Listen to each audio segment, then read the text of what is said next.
Important questions 8th standard Tamil medium. நம்ம ஏற்கனவே 7th some வரைக்கும் 2 மார்க்ஸ் போட்டிருக்கோம். ஏற்கனவே 5 மார்க்ஸ் போட்டிருக்கோம். ஜாமெண்ட்ரி இதெல்லாமே நிறைய வீடியோஸை மேக் பண்ணி அது அப்படியே ஒரு ப்ளேலிஸ்ட் இருக்குது. அந்த ப்ளேலிஸ்ட் லிங்க்கு நான் டிஸ்கிரிப்ஷனில் கொடுக்குறேன், பார்த்துக்கோங்க. வேறு யாருக்கு யூஸ் ஆகுமோ அவங்களுக்கு ஷேர் பண்ணி அவங்களையும் பார்க்க சொல்லுங்கள். இப்போ 2 மார்க்ஸ் போட்டிருக்கோம், இன்னும் ஜாமெண்ட்ரி இருக்குது, அதையும் போடணும். ஸோ சேனலை சப்ஸ்கிரைப் பண்ணிக்கோங்க, பெல் ஐக்கானை கிளிக் பண்ணி ஆளுங்கிற ஆப்ஷனை செலக்ட் பண்ணிக்கோங்க. அப்போ தான் நான் போடுற வீடியோ உங்களுக்கு உடனே விசிபிளாகி உங்களால் உடனே பார்க்க முடியும். ஏன்னா இந்த சம்ஸை மட்டுமே நீங்கள் பார்த்தா போதும், 50 to 70 மார்க்ஸ் கன்ஃபார்மாக எடுக்க முடியும். அது 50 to 70 மார்க்ஸுங்கிறது பெரிய விஷயம்லாம் கிடையாது, சாதாரண விஷயம்தான். ஸோ ஈஸியாக 50 to 70 மார்க்ஸ் உங்களால் கண்டிப்பாக எடுக்க முடியும். ஓகேவா? மறக்காமல் எல்லாருமே வீடியோ பாருங்கள். பார்க்குறது மட்டும் இல்லாமல் லைக் பண்ணிவிட்டு பாருங்கள். அப்போ தான் வேறு யாருக்கு தேவைப்படுமோ அவங்களுக்கு ஷேர் ஆகும். ஒரு 3 லைக் வந்துட்டாலே ஆட்டோ ஷேர் ஆகும். ஆட்டோ ஷேர் ஆகும்போது யாராவது இது சம்மந்தப்பட்ட தேடிட்டு இருந்தாங்கன்னா அவங்க பார்க்குறதுக்கும் அவங்களுக்கு இது யூஸ் ஆகிறதுக்கும் வரும். ஸோ லைக் பண்ணிவிட்டு ஷேர் பண்ணுங்கள். வேறு எதுவும் நான் ஏதோ தப்பாக சொன்னாலோ இல்லை வேறு கிளாஸ்க்கு 8th இல்லை, இது ஏற்கனவே ஒரு ஸ்டூடெண்ட்ஸோட அம்மா சொன்னாங்க, அதனால நான் 8th எடுத்துகிட்ருக்கேன், இல்லை 8th வேணாம் எனக்கு 7th 9th இதெல்லாம் எடுங்க அப்படின்னா எடுக்கிறேன். 10th சொன்னால் 10th நிறைய பேர் வீடியோஸ் போடுறாங்க. ஸோ 10th கண்டிப்பாக ஈஸியாக எல்லோரும் முடியும். பட் 8th வரை ஆல் பாஸ் அப்படிங்கிறனால 8th யாரும் அவ்வளோவோ இம்பார்ட்டன்ட் கொடுக்கறது இல்லை. ஆனால் 8th பேசிக் தெரிஞ்சால் தான் உங்களால் 9th போக முடியும். 9th போக முடியும். 9th நீங்கள் 8th உள்ள தெரிஞ்சுக்கிட்டா தான் 10th போட ஈஸியாக இருக்கும். ஸோ 8th உங்களுக்கு ஈஸியாக புரியணும், அதுக்காக தான் நான் 8th சம் போட்டுட்ருக்கேன். நான் எதுவும் தப்பாக சொன்னால் தயவுசெய்து சொல்லுங்கள். ஏன்னா நான் சாதாரண மனுஷன்தான், தப்பு பண்ணுறதுக்கு வழி இருக்குது. ஸோ ஏதாவது தப்பாக நான் சொன்னாலும் உடனே நீங்கள் எனக்கு சொல்லுங்கள். ஓகேவா? மேக்ஸிமம் தப்பு வராமல் தான் நான் பார்த்துக்குவேன். அப்படியும் இல்லை நீங்கள் இப்படி சொல்லாமல் அப்படி சொல்லுங்கள், இல்லை வேறு விதத்தில் சொல்லுங்கள் அப்படின்றாலும் நீங்கள் சொல்லுங்கள்.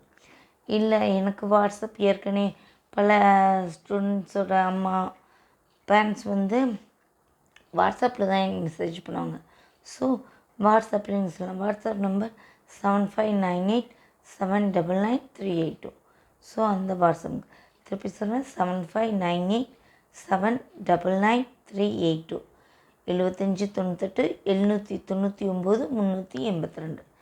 உங்களுக்கு எதுவும் தேவைன்னா அதில் சொல்லுங்கள், கண்டிப்பாக நான் அதுக்கு உங்களுக்கு ஆன்சர் பண்ணுறேன். ஓகேவா? இப்போ நம்ம 2 மார்க்ஸ் பார்த்துட்ருக்கோம். அதில் 8th சம் காரணிப்படுத்துக. x² + 8x + 16. நீங்கள் ஏன் ஸ்டெப் பை ஸ்டெப்பாக போகிறீங்கன்னு கேட்காதீங்க. ஆவரேஜ் ஸ்டூடெண்ட்ஸுக்கு டக்குன்னு ஒரு நம்பர் வந்தால் புரியாது. ஸோ அதுக்காக தான் நான் ஸ்டெப் பை ஸ்டெப்பாக போடுறேன். ஸ்கிப் பண்ணி பார்க்காதீங்க. நான் என்னோடய ஏரியாஸோட டிப்ஸோ ட்ரிக்ஸோ உங்களுக்கு தெரியாமல் போயிடும். ஸோ நீங்கள் ஸ்கிப் பண்ணாமல் ஃபுல் வீடியோவும் பார்த்தா தான் உங்களால் நான் சொல்கிறத அப்சர்வ் பண்ண முடியும். சரியா? x² + 8x + 16 இதுதான் கொஷின். இப்போ நம்ம அதுக்கான விடை எழுத போகிறோம். விடை எழுதும் போது எப்போவுமே கொஷின் எழுதணும்னு சொல்லிட்டு நான் ஏன் சொல்லியிருக்கேன், கொஷினை திருப்பி எழுதிட்டால் நம்ம கொஷின் பேப்பரை திருப்பி பார்க்கும்போது நம்ம எதுவும் மிஸ்டேக் பண்ணாமல் நம்ம முதல் சம் பார்க்குறது பதில் அடுத்த சம் பார்த்துறது, இந்த மாதிரி நிறைய மிஸ்டேக் பண்ணால் முழு சம்மே தப்பாயிடும். அதுக்காக தான் நீங்கள் கொஷினை எழுதுங்கன்னு நான் சொல்கிறேன். சரியா?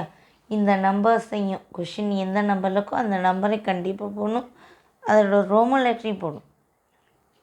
இது ஏற்கனவே உங்களுக்கு சொல்லியிருப்பாங்க, இருந்தாலும் நானும் சொல்கிறேன், ரோமன் லெட்டரையும் போடணும்.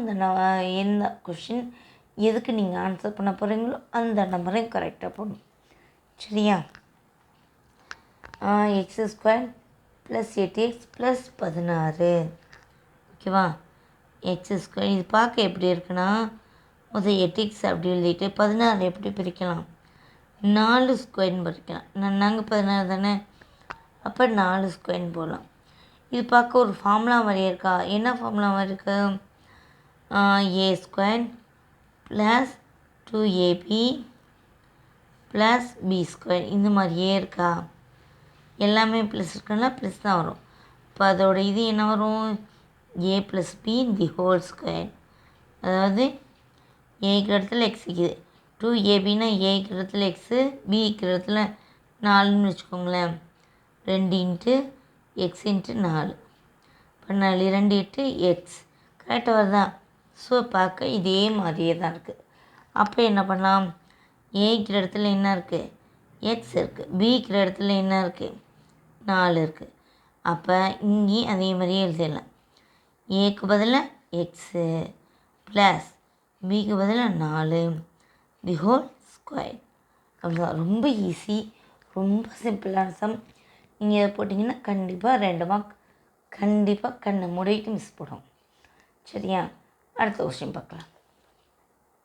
இதுவும் ஈஸியான சம் தான். மதிப்பு காண்க.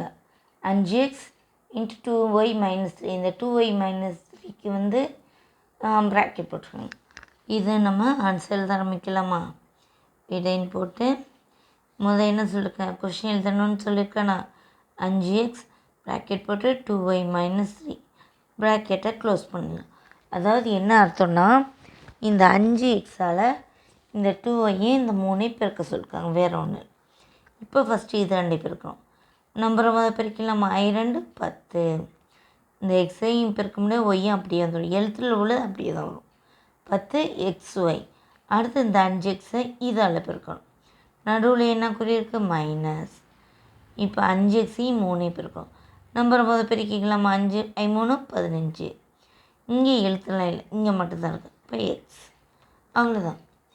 இதுக்கு உங்களுக்கு 2 மார்க். ஒன்றுமே இல்லை, ரொம்ப ரொம்ப சாதாரண ஒரு விஷயம். இதுக்கு 2 மார்க். ஓகேவா? அடுத்த கொஸ்டின் இதுவும் ரொம்ப ஈஸியான கொஸ்டின்னா, மதிப்பு காண்க.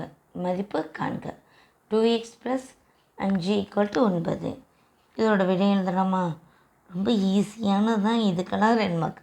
1 மார்க் தான் வரும், ஆனால் 2 மார்க் கொடுக்காங்க. ஸோ எல்லாத்தையும் பார்ப்பாங்க. நம்பரை கரெக்டாக போட்டுருங்க. எந்த கொஷனுக்கு இந்த நம்பர் கொண்டு போய் அது போடக்கூடாது. நீங்கள் எழுதுகிற கொஷினுக்குள்ள நம்பர், அப்புறம் அந்த ரோமன் லெட்டர், இதை கண்டிப்பாக போடணும். ஓகேவா? அதை ஏன்னா உங்களுக்கு ரொம்ப ரொம்ப ஈஸியான சம்மாக வருது.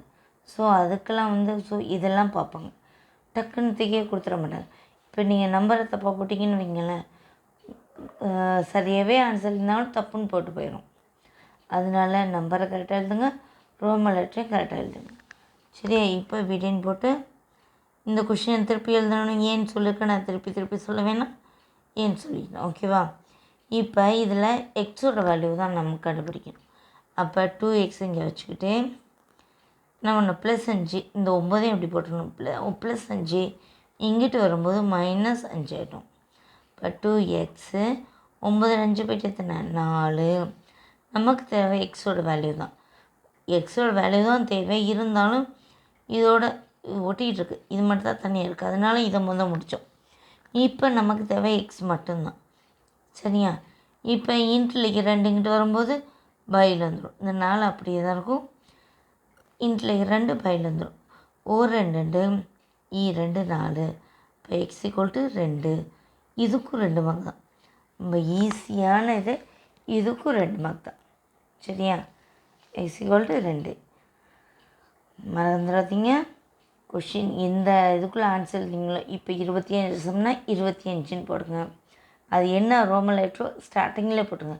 இப்போ 2 மார்க்ஸ்னால் பொதுவாக 2வது ரோமன் லெட்டர் 3வது ரோமன் லெட்டராக இருக்கும். ஸோ அதை நீங்கள் போட்டு எழுதணும். சரியா? 2வது ரோமன் லெட்டரா 3வது ரோமன் லெட்டர் ஸ்டார்டிங்கிலே போட்டால் கூட உங்களுக்கு ஈஸியாகிடும். அதே மாதிரி என்னென்ன சம்ங்கிறத நம்பரை கரெக்டாக எழுதணும். ஓகேவா? வீடியோவை கடைசி வரை பார்த்ததுக்கு ரொம்ப ரொம்ப தேங்க்ஸ்.